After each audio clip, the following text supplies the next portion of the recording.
السلام عليكم ورحمة الله وبركاته. الحمد لله والصلاة والسلام على رسول الله أما بعد.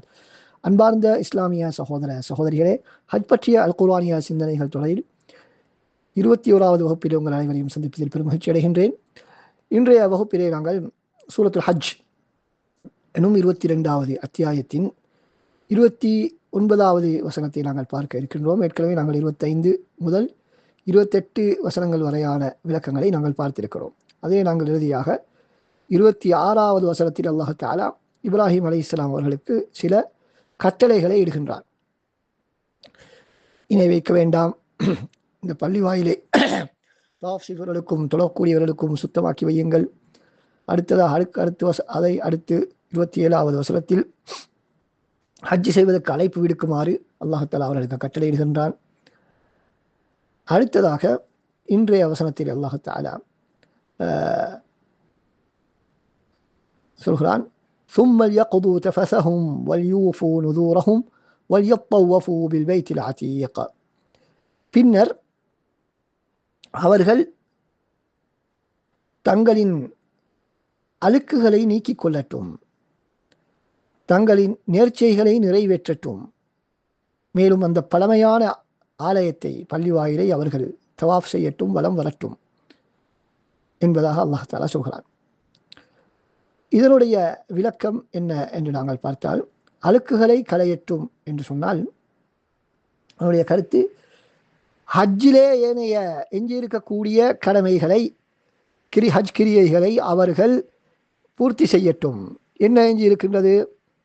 ஏற்கனவே அல்லாஹ் சுப்ஹானஹு வ தஆலா துல் ஹஜ் முதல் 10 நாட்களில் அவர்கள் அல்லாஹை அதிகமாக திக்ர் செய்யட்டும் என்பதாக குறிப்பிட்டார். அதனைத் தொடர்ந்துதான் இந்த வசனம் வருகிறது. அப்படி என்றால் அந்த துல் ஹஜ் 10வது தினத்திலே அவர்கள் என்ன செய்வார்கள் என்பதை பற்றி தான் இங்கு அல்லாஹ் தஆலா சொல்கிறான். கரமியில் ஜிமார், ஜமராத்திலே கல்லெறிவது, அதே போல தலை முடிகளை மலிப்பது, ஏனைய மறைவிடங்களிலே உள்ள முடிகளை அகற்றுவது,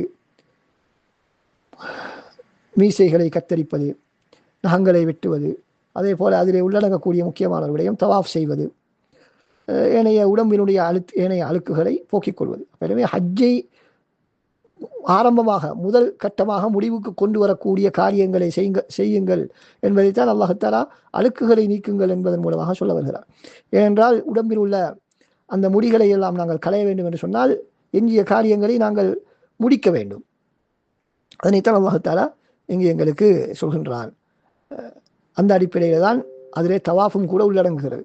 அவருடைய அழுக்குகளை அவர்கள் நீக்கிக் கொள்ளட்டும் என்பதிலே தவாஃபு, அதே போல ஜமராத்திலே கல்லெறிவது, இது போன்ற விடயங்கள் எல்லாம் உள்ளடங்குவதற்கான காரணம் இந்த வார்த்தையிலே, அவர்களுடைய முடிகளை எல்லாம் அவர்கள் மலிப்பதாக இருந்தால் அவர்கள் ஏனைய கடமைகளையும் செய்து முடிக்க வேண்டும். அப்பொழுதுதான் அவர்களுக்கு என்ன செய்ய முடியும்? முடிகளை மலிக்க முடியும். அடுத்ததாக அல்லாஹ் தஆலா சொல்கிறான், வல்யூஃபு நுதூரஹும், அவர்கள் தமது நேர்ச்சைகளை பரிபூரணப்படுத்தும், நிறைவேற்றட்டும், வைத்த நேர்ச்சைகளை அவர்கள் நிறைவேற்றட்டும்.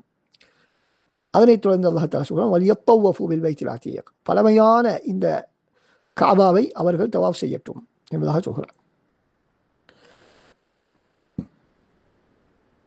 அன்பார்ந்த சகோதரர்களே, இந்த இடத்திலே அல்லாஹ் தஆலா சொல்லக்கூடிய இந்த தவாஃப் என்பது தவாஃபுல் இஃபாதா, ஹஜ்ஜுக்காக வேண்டி செய்யக்கூடிய தவாஃப், ஹஜ்ஜுக்காக செய்ய வேண்டிய ஒரு ஹாஜிமார்களும் செய்ய வேண்டிய முக்கியமான ஹஜ்ஜினுடைய ருக்குன்களில் ஒரு ருக்குன் தான் இந்த தவாஃப். அதைத்தான் அல்லாஹ் தஆலா இங்கு சொல்கிறான். தவாஃபுல் இஃபாதா என்பதாக நாங்கள் சொல்வோம். பெரும்பாலும் அதனை பெருநாளுடைய தினத்திலே செய்வதுதான் சுன்னத்தான முறை. ஏனைய நாட்களிலும் செய்யலாம், பெருநாளுக்கு அடுத்த நாட்களிலும் செய்ய முடியும். ஆனால் ரசூல் ஸல்லல்லாஹு அலைஹி வஸல்லம் இந்த பெருநாள் தினத்திலே தான் அவர்கள் கல்லறிவதோடு தலைமுடியை மலிப்பதோடு குர்பான் கொடுப்பதோடு தவாஃப் எல்லாம் செய்தார்கள். தவாஃபு சாய் அனைத்தையும் அந்த நாளிலே தான் ரசூலுல்லாஹி ஸல்லல்லாஹு அலைஹி வஸல்லம் அவர்கள் செய்து முடித்தார்கள். எனவே அவர்களை பின்பற்றி நாங்களும் அந்த நாளிலே முடியுமானால், மிகவும் நெரிசலான ஒரு நாள் அது, அந்த அமல்களை எல்லோரும் செய்வதற்கு போட்டி போடக்கூடிய, முண்டி எடுத்து கொண்டு செல்லக்கூடிய, மும்முரமாக ஈடுபடக்கூடிய ஒரு நாள். எனவே அந்த நாளையிலே எங்களுக்கு அந்த சிரமத்தை தாங்கிக் கொள்ள முடியுமாக இருந்தால்தான் நாங்கள் செல்ல வேண்டும். இல்லாவிட்டால் அதை தாங்கிக் கொள்ள முடியவில்லை என்றால் நாங்கள் அதனை பிற்படுத்தலாம். எப்பொழுது செய்தால் எங்களுக்கு பக்குவத்தோடு உள்ளச்சத்தோடு பயபக்தியோடு எங்களுக்கு அந்த அமலை செய்ய முடியுமோ அப்பொழுது அதனை நாங்கள் அனுமதிக்கப்பட்ட அந்த கால எல்லைக்குள் நாங்கள் செய்து முடிக்க வேண்டும் என்பதிலே தான் நாங்கள் கவனமாக இருக்க வேண்டும். எல்லோரும் செல்கிறார்கள், எல்லோரும் செய்கிறார்கள் என்பதற்காக வேண்டி நாங்கள் செய்ய வேண்டிய அவசியமில்லை.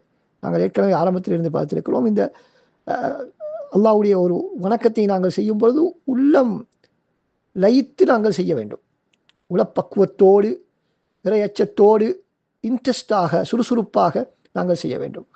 அதற்கு மாற்றமாக கலைப்பான நிலையில் இருந்து கொண்டு எப்படியாவது கடமையை முடிக்க வேண்டும் என்பதற்காக நாங்கள் செய்யக்கூடாது. எனவே அந்த விடயத்தை நாங்கள் எல்லோரும் அதிலே கவனம் செலுத்த வேண்டும். அப்ப அடுத்ததாக அல்லாஹ் தஆலா இங்கு நேர்ச்சியை பற்றி சொல்லியிருக்கிறார். நேர்ச்சி என்று சொன்னால் நாங்களாக எங்களுக்கு அல்லாஹ் தஆலா கடமையாக்காமல் நாங்களாக கடமையாக்கி கொள்வது.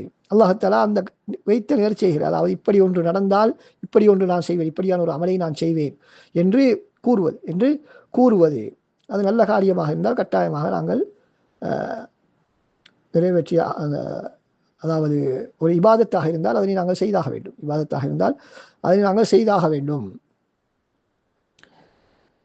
எனவே நேர்ச்சியை வைப்பது என்பது இதன் மூலமாக இந்த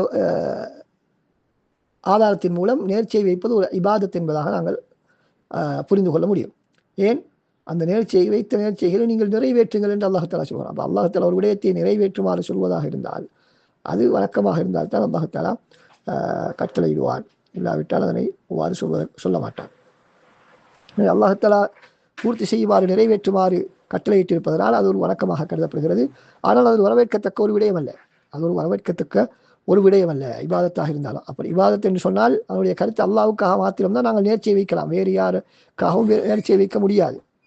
அல்லாஹுக்காக வேண்டி நான் அறுத்து பலிவிடுவதற்கு, அல்லாஹுக்காக நான் நோன்பு பிடிப்பதற்கு, அல்லாஹுக்காக நாங்கள் தொழுவதற்காகத்தான் நியத்து வைக்க முடியுமே தவிர இப்படி அது நோய் குணமாகிவிட்டால் அல்லது இன்னாருக்கு இன்ன விடயம் நல்ல விடயம் நடந்து விட்டால் என்று நாங்கள் அல்லாஹ்வுக்காக வேண்டிதான் நாங்கள் நேர்ச்சியை வைக்க வேண்டும். வேற யாருக்காக வேண்டியும் நாங்கள் அது எவ்வளவு நல்லவராக சிறந்தவராக இருந்தாலும் அவருடைய பெயரிலே நாங்கள் நேர்ச்சியை வைக்க முடியாது.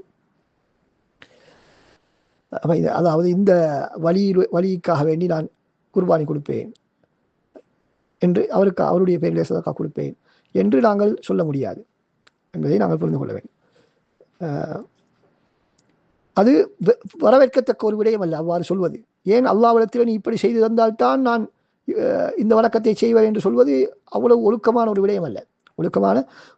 மாற்றமாக நாங்கள் என்ன செய்ய வேண்டும்? சரியான முறை என்ன?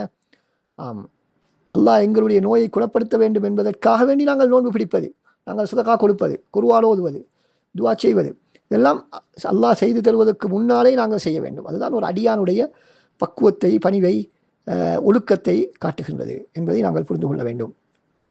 யாருக்காவது அப்படி ஒரு நிலைமை ஏற்பட்டால், ஒரு பிரச்சனை ஏற்பட்டு அப்பொழுது நேர்ச்சை செய்ய வேண்டும் என்று அவர்கள் முயற்சிக்கக்கூடிய நேரத்தில் அவர்களுக்கு நாங்கள் இப்படித்தான் வழிகாட்ட வேண்டும். நீங்கள் நேர்ச்சை செய்ய வேண்டாம், மாற்றமாக நீங்கள் இப்படி செய்யுங்கள், இதை செய்துவிட்டு அல்லாஹ்விடத்தில் நீங்கள் ஆதரவு வையுங்கள், அவரிடத்தில் துஆ கேளுங்கள், அதுதான் சிறந்தது. ஆனால் அப்படி வைத்துவிட்டால் நேர்ச்சியை வைப்பதற்கு அனுமதி இருக்கிறது, வரவேற்கத்தக்கதல்ல.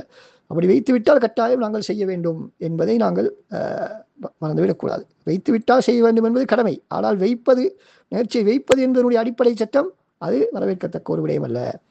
அப்படி இல்லாமல் நாங்கள் சொன்னது போல செய்வதுதான் சிறந்தது.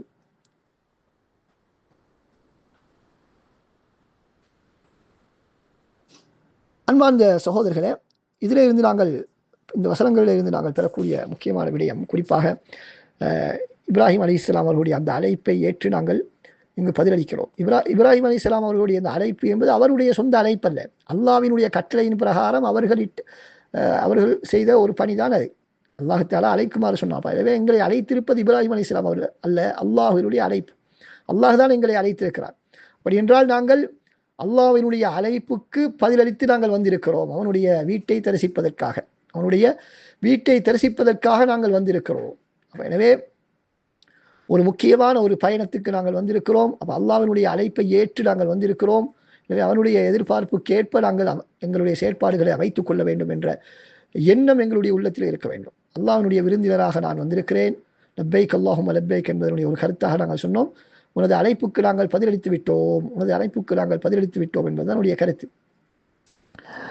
எனவே அன்பார்ந்த சகோதரர்களே, இந்த உணர்வு எங்களுக்கு கட்டாயம் வர வேண்டும். நாங்கள் ஒரு சுற்றுலா செல்வது போல செல்லாமல், அல்லது வியாபார பயணம் ஒன்று செல்வது போல நாங்கள் செல்லாமல், அல்லாஹ்வினுடைய அழைப்பை ஏற்றி வரக்கூடிய பயணம் என்ற உணர்வு எங்கள் ஒவ்வொருவரிடத்திலும் இருக்க வேண்டும். வல்லவன் அல்லாஹ் சுப்ஹானஹு வ தஆலா அப்படியான ஆன்மீக உணர்வோடு உயிரோட்டத்தோடு உம்ராவையும் ஹஜ்ஜையும் செய்யக்கூடிய நல்லடியார்களாக நம் அனைவரையும் ஆக்கியல்வானாக.